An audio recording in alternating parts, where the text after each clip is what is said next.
Hello students, welcome to our channel Fisheries Science Education. So today we will be learning about types of scales in fish, and this is included in the subject taxonomy of finfish, and this is part 5. So before starting our video, if you are new to this channel, do subscribe to our channel. You can also follow us on our Instagram page, and you can also join our Telegram channel where we are providing our notes in PDF formats. So now let's start our video. So first of all, scales are divided into two.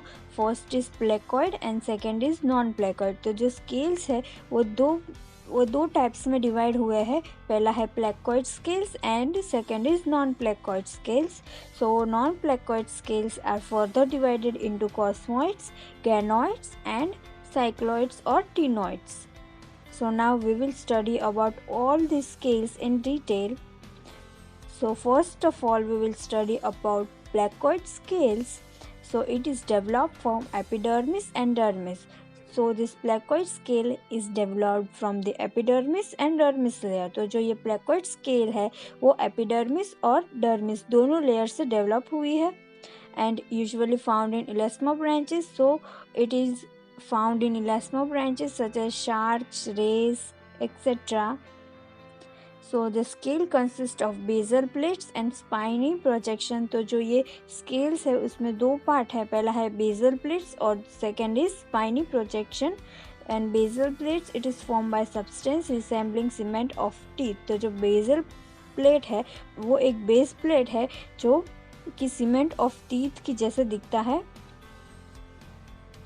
And the spiny projection out it is formed from malphizian layer of epidermal.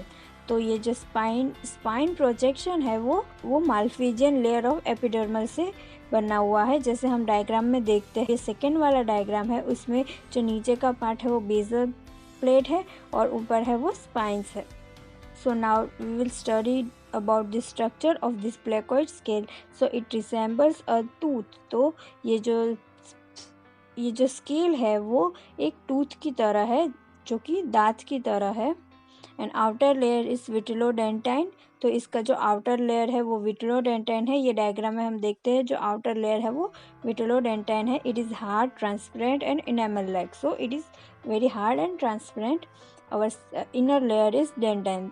So in diagram we can see this dark colour portion, it is dentine. तो ये dark colour का जो diagram में हम देख सकते हैं वो डेंटाइन है. And it encloses pulp cavity. तो जो अपने अंदर पल्प कैविटी को क्लोज करता है. And aperture is at basal plate by which blood vessel and nerve enters in pulp cavity. तो जो हमने बेसल प्लेट देखा था लास्ट डायग्राम में, तो हमने यहाँ जो ये बेसल प्लेट देखा था उसमें जो ये नीचे का जो एक स्मॉल ओपनिंग है उसी ओपनिंग से ब्लड वेसल्स और नर्व्स है वो सब एंटर करेगी हमारी पल्प कैविटी के अंदर. So no overlapping and closely set in skins. तो इसमें कोई ओवरलैपिंग नहीं होगी और वो क्लोजली स्किन से कांटेक्ट में होगी. Partially dermal and partially epidermal. So ये पार्शियली डर्मल होगी और पार्शियली एपिडर्मल होगी. Placoid scales and vertebral teeth regarded as homologous structure. तो जो प्लेकोइड स्केल है और वर्टिब्रल टीथ है वो दोनों को होमोलोगस स्ट्रक्चर कहा गया है क्योंकि इन दोनों का स्ट्रक्चर सिमिलर है बट फंक्शन डिफरेंट है. Now second is cosmoid. So now we will start non-placoid scale. So in first is cosmoid scale. So cosmoid scale have a three layer. First is vitellodentine, second is cosmine and third is isopedine. So in diagram we can see जो ऊपर का part है उसे हम vitellodentine बोलेंगे, second का जो है उसे cosmine and third is isopedine. तो now so vitellodentine it is a thin harder outer layer. So vitellodentine is a outer layer and it is thin and hard. तो ये thin है, hard है और outer layer है. Second is cosmine layer. तो cosmine है वो hard dentine like substance which is non-cellular and has branching tubules and chambers. तो जो cosmine है वो एक hard dentine like substance है जो कि non-cellular है और उसके अंदर branching tubules and chambers present है। And isopedine is a vascular bony substance. So isopedine is just a bony substance as you can see in diagram. And the growth of the scale is at the edge and beneath no living cell layer covering the scale. So जो इसका growth है वो as से start होकर तो वो as से लेकर आगे बढ़ेगा। Found in extinct Crossopterygii, Latimeria and Dipnoi. तो ये जो एक्सटिंक्ट हो चुके हैं उसमें यूजुअली ये स्केल प्रेजेंट था, बट ये जो स्केल है वो अभी लेटिमेरिया में देखने को मिलता है जो कि लिविंग फॉसिल है। Now next is ganoid scale. So ganoid scale also has a 3 layer. First is ganoin, second is cosmine and third is isopedine. Okay, same जो हमारे साइक्लोइड स्केल में था वही है, बट साइक्लोइड स्केल में जो first outer layer था वो विट्रोडेंटाइन था, बट गैनोइड में गैनोइन लेयर है। And second is cosmin and third is isopedin. So ganoin is a outer hard inorganic enamel like material. तो जो ganoin है वो एक hard inorganic material है जो outer membrane में है। Second is cosmin which is middle layer and third is isopedin which is thick innermost layer. तो जो isopedin है वो thick है और innermost layer है ganoid scale में। It is usually found in ganoid fishes. तो ये जो गैनोइड स्केल है वो गैनोइड फिशेस में देखने को मिलते हैं। तो गैनोइड फिशेस कौन कौन सी है? तो फर्स्ट इज लेपिडोस्टियस। तो लेपिडोस्टियस में hard rhombic plate like without cosmine. तो इस स्पीशीज़ में जो स्केल होगी वो रोम्बिक शेप में, मतलब रोम्बॉइड शेप में होगी और उसमें कॉस्मिन लेयर नहीं होगा, एब्सेंट होगा। So second is Accipenser. तो Accipenser will have large bony squids arranged in 5 longitudinal rows. तो Accipenser में भी large bony squids होगी जो 5 longitudinal rows में अरेंज होगी। And third is एमिया। तो एमिया में भी गैनोइन लेयर नहीं होगा and thin look like cycloid scale. तो एमिया में गैनोइन लेयर नहीं होगा इसीलिए वो थिन और साइक्लोइड स्केल की जैसे दिखेगा। Okay, so first Lepidosteius will have rhomboid plate like, Accipenser will have bony squids and Amia have no ganoid layer and it will be thin.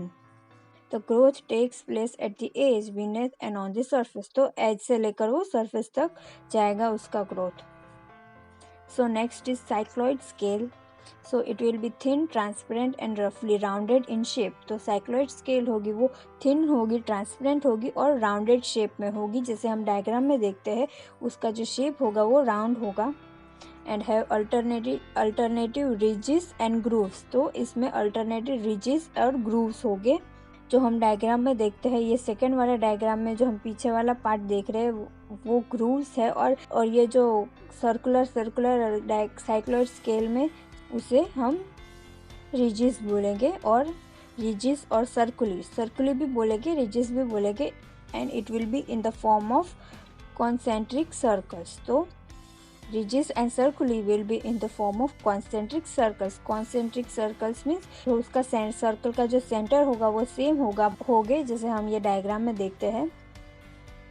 And thick central part is called focus. तो ये जो central portion है उसे हम focus बोलेंगे और focus है it is the first part of scale to develop from dermis. तो ये जब साइक्लोइड स्केल डेवलप होगा तो सबसे पहले फोकस डेवलप होगा, उसी के बाद बाकी सारे पार्ट्स डेवलप हो गए।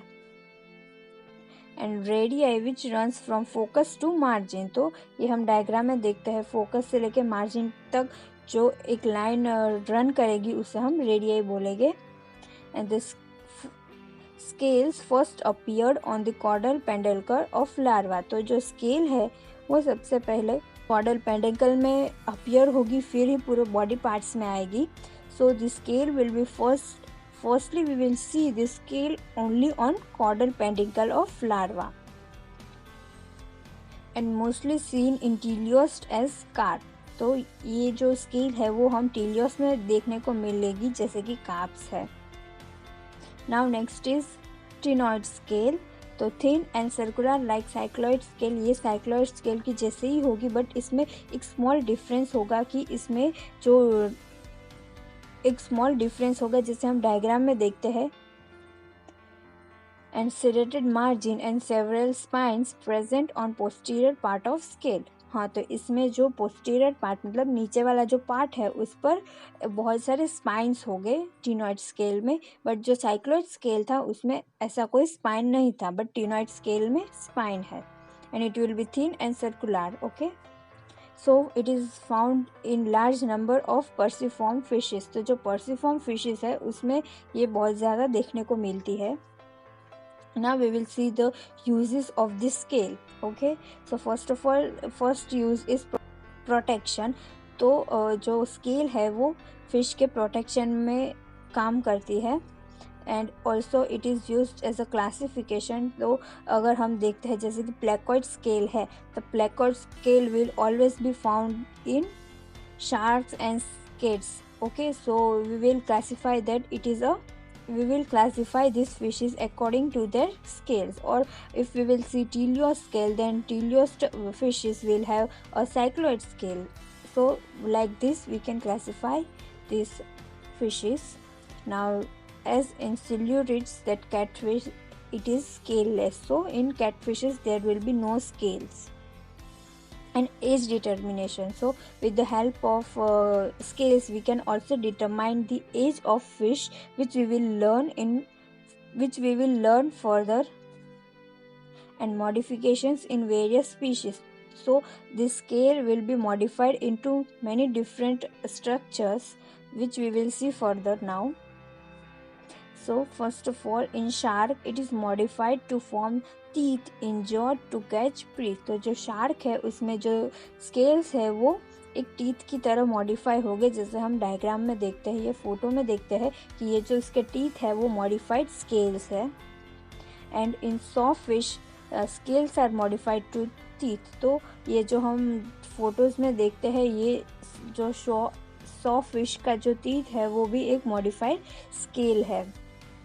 In surgeon fish, Acanthurus sharp cutting blade at the base of teeth। तो ये जो फिश है इसके जो टीथ है उसके बेस पर जो एक शार्प कटिंग ब्लेड है वो भी एक स्केल का मॉडिफिकेशन है।